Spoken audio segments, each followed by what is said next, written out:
Hello, so the Great Storm is back, and I thought I would do a video about like the best team to like use for like the boss or whatever. Like you can use pretty much for like most of the nodes. They're pretty normal fights. Like most of these things. Sometimes some of them do have like bosses or whatever. Like you got, like I said, you got one of these does have. Oh, there you go. Shadvarek is here. Like you do have some of the campaign bosses end up making appearances in these. Kornak's here.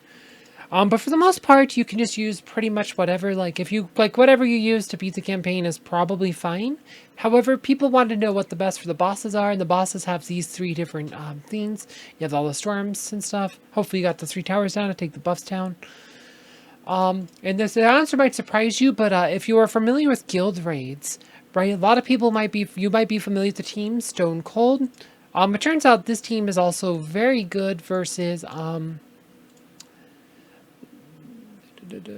here, is very good versus the Great Storm boss. So you can actually just run the same team that you would use for guild raids against Great Storm. And I'll actually show you a clip from my most recent playthrough of the Great Storm, like my stream. I'll probably do another stream if I can get my internet. I've been having internet connection issues last few days, so if my connection wants to play nice, we'll do a stream. But here's the clip.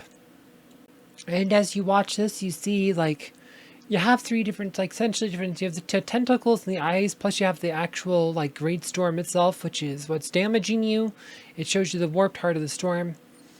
In the life bar, but you have the ones. Some of them do magic damage, some of them do physical damage. Isaac actually ends up being a pretty good tank because the magic damage ones ends up charging his ults, and then he ends up like hitting them all with damage if he does that enough. Martha does the healing. Jude pretty much can't die. Albus as the pet. You might, like I said, Axel's another choice. Axel might be better here, but we ran here. But my storm resistance is actually kind of bad. It was not as high as it normally would be on there because my chest ended up in a weird place. Normally I'd have a bit more storm resistance when I did it, but I ended up being really close to like I said, we ended up doing really well until everybody died.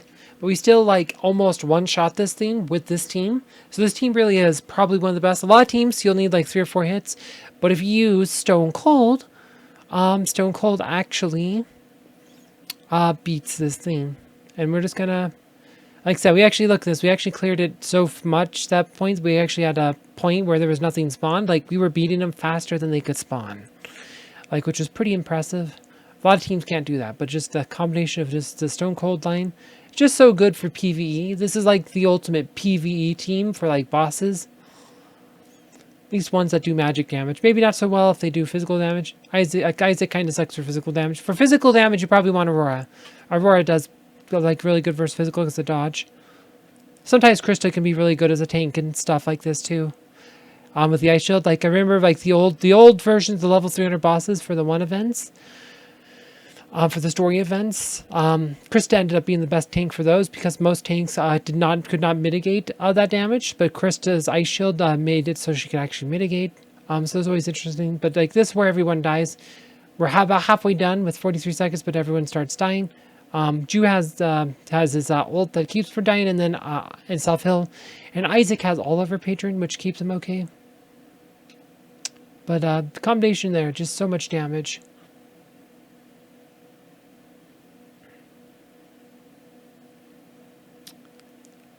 And like you can just watch that, like we're still doing a lot of damage, even though most of the team's dead, we're still just adding into lots of damage. Just losing out on the Sebastian DPS and the Nebula DPS, like right there, that's like, look how close we are. That's like what made the difference. So like, but I didn't have as much storm resistance. I usually go to 220. I didn't have 220 in this fight. I think I only had 215 or 210 or something. So that's kind of like what you need. You need like 220 usually is what I recommend. But like we were that close to one-shotting it. So yeah, this team's really good. It's what I recommend using for the boss.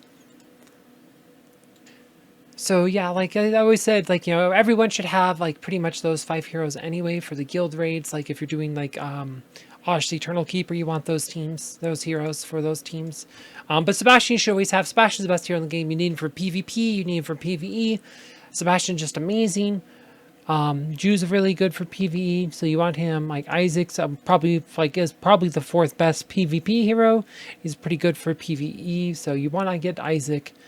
Nebula and Martha, you could probably get away with a bit less investment in them. Martha, I've actually pretty much overinvested. My Martha would have probably been better if she was less invested in, but too late for that now. But yeah, so this is the team you should use. If you want to know more about the Great Storm, I recommend that you click the video below. And as always, thanks for watching.